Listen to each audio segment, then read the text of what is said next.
Ku yi subscribe a YouTube channel mai suna Dan Soja.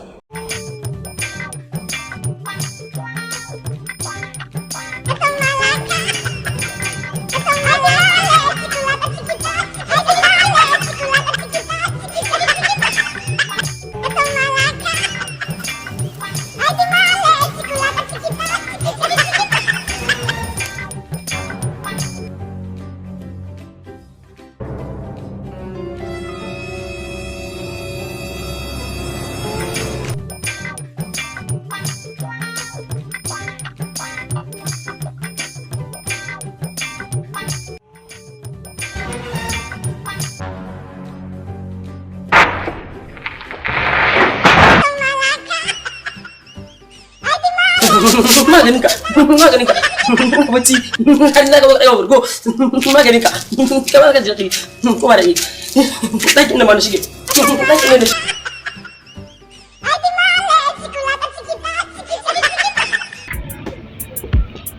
Salamu alaikum. Wa alaikum salam. Dan ya zama. Hakwaciya za ka iya. Dan wannan zo tambayan ka ne.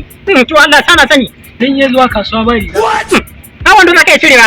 Dan Allah. Idan ubanka. Hello. Jama'a assalamu alaikum. In kar ku manta a ci gaba da bibiyar mu wato a YouTube channel mai suna Dan Soja dan samun shirye-shirye masu kyau ingantattu masu ban dariya. A danna subscribing kuma a danna ƙararrawa dan samun shirin a duk sanda aka daura. Hello.